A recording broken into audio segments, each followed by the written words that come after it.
국교 단절 정보를 러시아 측에 발신하고 이틀 후인 2월 8일에 인천 제물포항에 정복 중인 러시아 군함 2척과 여순항의 군함 2척을 불시에 격침시키고 군사를 남양만과 백석포에 상륙시킴으로써 러일 전쟁이 발발했다. 전쟁 행위는 일본에 의해 개시되었다. 일본 연합 함대는 1904년 2월 6일 사세보 항을 출발하여 러시아 함대가 머물고 있는 인천과 방해에서 러시아 해군의 거점인 요동반도의 여순을 향했다. 인천으로 향한 제4연합전대는 수송선 3척을 호송하여 이들을 한반도에 상륙시키는 임무를 띠고 있었다. 일본 함대는 2월 8일 인천에 정복 중인 러시아 순양함 2척을 공격하여 침몰시키고 조선의 상륙작전을 완료했다. 러일 전쟁은 이같이 인천 앞바다에서 시작되었다. 여순으로 향한 일본 연합함대는 2월 9일 심야에 러시아 함대를 기습하여 전함 2척, 순양함 1척을 좌초시켰고 2월 10일 일본이 먼저 러시아에 대해 전쟁을 선포하였고 러시아도 같은 날 일본에 전쟁을 선언했다. 양 국가 간 전쟁이 시작되자 일본이 예상외로 연전 연승을 거두었다. 러시아의 전쟁 준비는 충분치 못했으며 더구나 군수품 보급은 5천 마일 이상이나 떨어진 모스크바로부터 아직 완성되지 않은 철도에 주로 의존하고 있었다. 먼저 여순항에서 러시아 함대가 전멸함으로써 동아시아 해역에서 러시아는 해군으로 일본 본토를 위협하는 것이 불가능해졌다.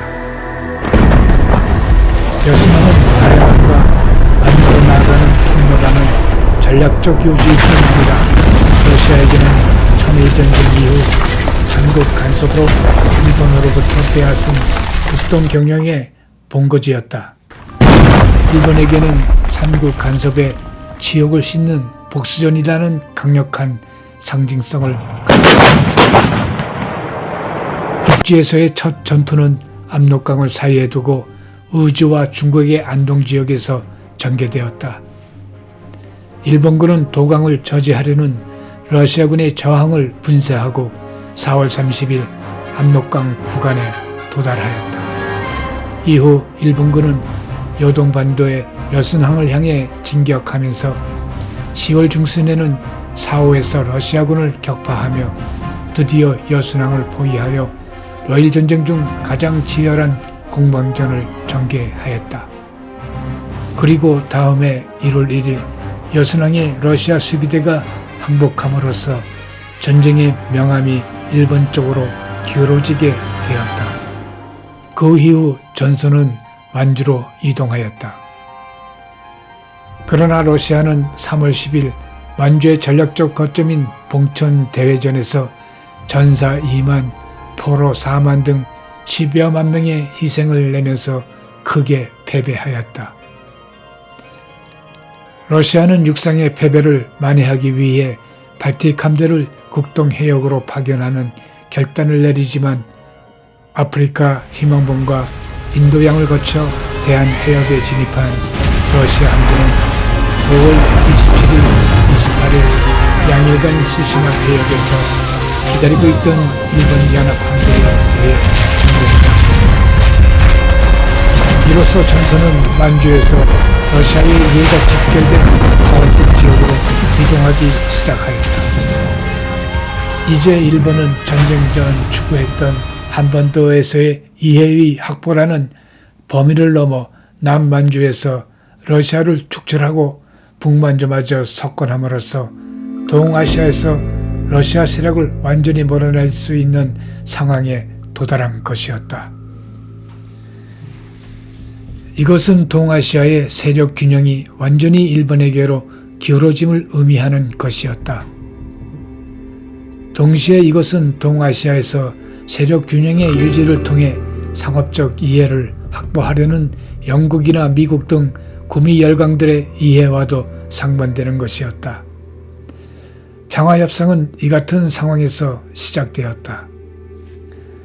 러일 전쟁은 크게는 제국주의 국가 동맹 사이의 동아시아 분할 투쟁이자 작게는 독점 자본주의가 제대로 발달되지 못한 국가 간의 경쟁으로 러시아는 패전하여 공산혁명을 추동하는 단초가 되었고, 한편 일본은 승전하여 명실상부한 아시아 제국주의 국가로 부상하게 된다. 대한제국의 대신 민영화는 이승만의 석방을 도왔고 그를 미국에 밀사로 보냈다. 1904년 8월 9일 석방된 이승만은 민영환을 만나 그의 밀서를 소지하고 미국 대통령을 만나기 위해 11월 도미하기로 결심하고 10월 15일 남대문의 상동교회 상동청년학원 교장직에 잠시 취임했지만 미국으로 가기 위해 곧 사임하였다.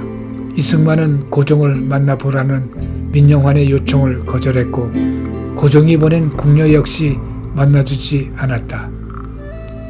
미국으로 떠나기 전에 고종이 이승만을 만나기를 원하여 밀지를 써서 궁녀를 비밀리에 그에게 보냈다.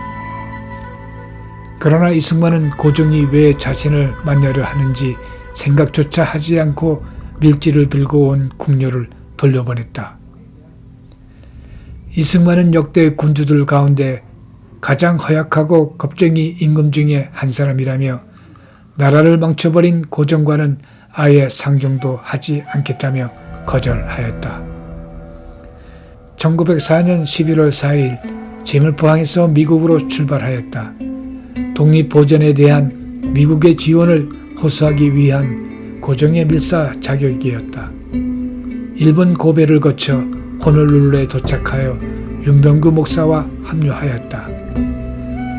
1904년 12월 31일 샌프란시스코, 로스앤젤레스, 시카고를 거쳐 워싱턴 DC에 도착하였다.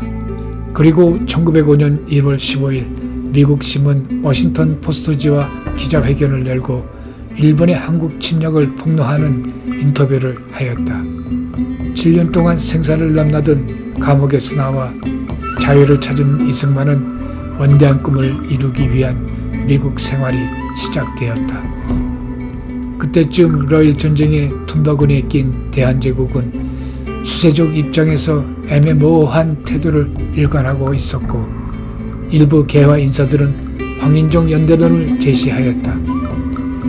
한편 을사조약으로 인한 외교권 박탈 이후 국권 회복의 기대감을 가지지 못했던 일부 인사들은 스스로 절명의 길을 선택하기까지 했다. 마침내 1905년 11월 17일 대한제국의 외부 대신 박재순과 일본 제국의 주한공사 하야시 곱스케에 의해 을사조약이 체결되었다. 대한제국은 스스로 상황을 해결할 만한 힘을 가지기엔 그들의 현실적 처지는 너무나 미약했고 또한 개화 세력들과 연합의 기회도 끝내 갖지 못하였다. 향후 어느 특정 계층의 의지대로 상황은 전개되지 않았고 대한제국은 결국 일본의 식민지가 되었다.